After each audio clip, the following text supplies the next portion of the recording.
faut que je lui rappelle qu'il y a des médecins qui sont militants. Des militants. Frantz Fanon, c'est un médecin. Bon, et puis la fin a été dirigée par un certain nombre de médecins. 5, on le dit.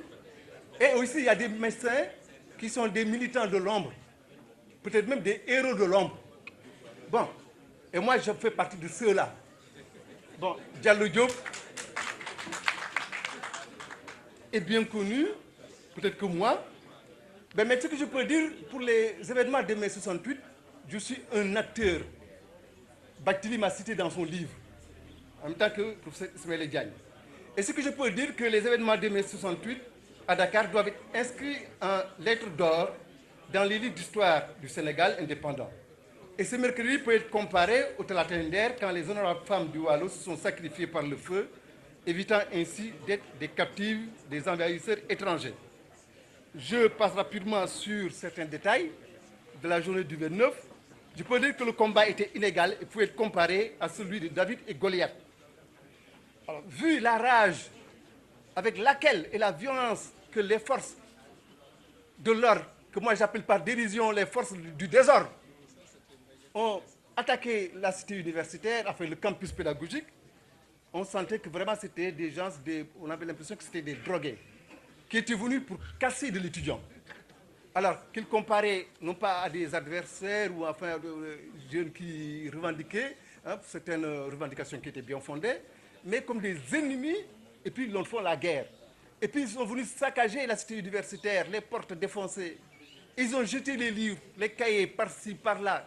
Et ça ressemble à l'autodafé des SS nazis, justement, avant la Deuxième Guerre mondiale.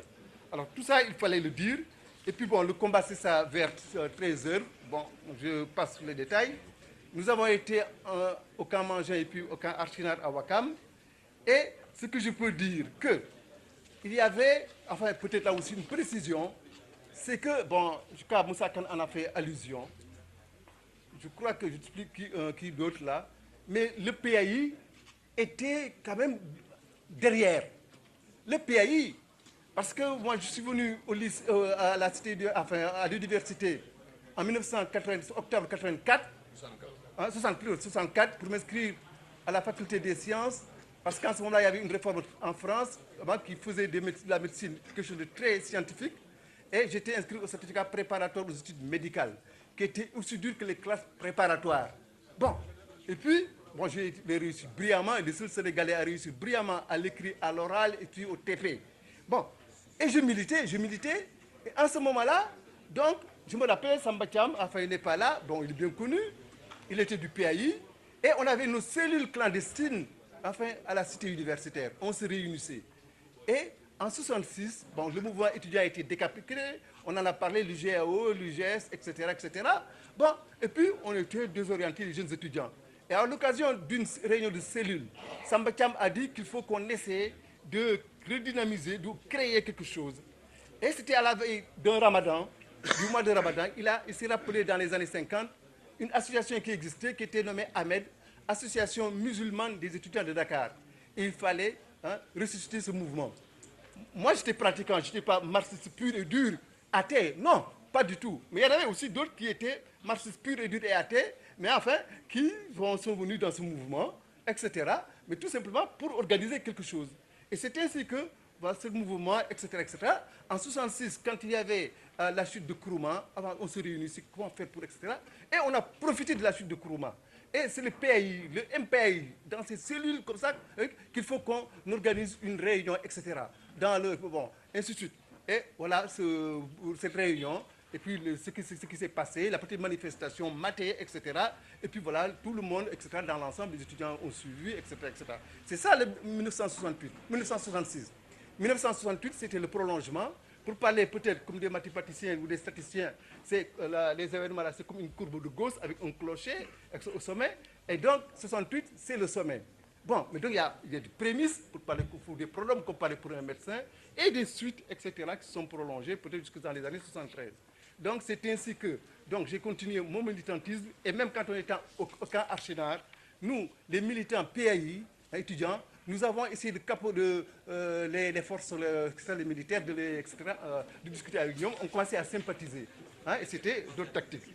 Donc, moi j'étais en ce moment-là à ma 4e année d'université, et j'étais externe des hôpitaux, donc un concours très sélectif, donc agent du ministère de la Santé.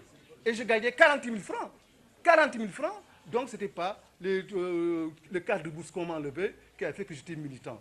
Donc mon militantisme n'était pas que matériel financier, mais c'était un militantisme, comment dirais-je, patriotique, un militantisme politique dans le sens noble du terme, pas dans le sens de politique politicienne, où ici au Sénégal, tout ce qui est politique, c'est faux.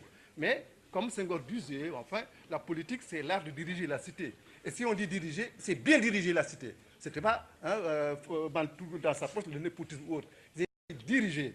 Alors, donc, quand, après 68, 69, bon, je préparais le concours d'internat des études pro qui allait mener à faire l'agrégation en France en 1981. Et je me suis souvenu du slogan que nous, du pays, on disait, il faut certes que nous soyons des gens politiquement conscients, mais aussi, plus tard, des techniciens politiquement compétents, enfin, plutôt techniquement compétents. Parce que nous étions appelés à remplacer les TOAP. Et il fallait qu'il y ait les meilleurs. Moi, je me suis investi dans ça pour être le meilleur, pour réussir mon concours d'internat, pour réussir, etc., et pour faire ma trajectoire qui est rectiligne, mais qui n'est pas sinueuse. Et jusqu'à présent, je n'ai pas transigé, je n'ai pas, etc. Pourtant, j'ai été reçu par Senghor en 1974 pour des revendications, les internes des hôpitaux de Dakar, l'association des internes des hôpitaux de Dakar.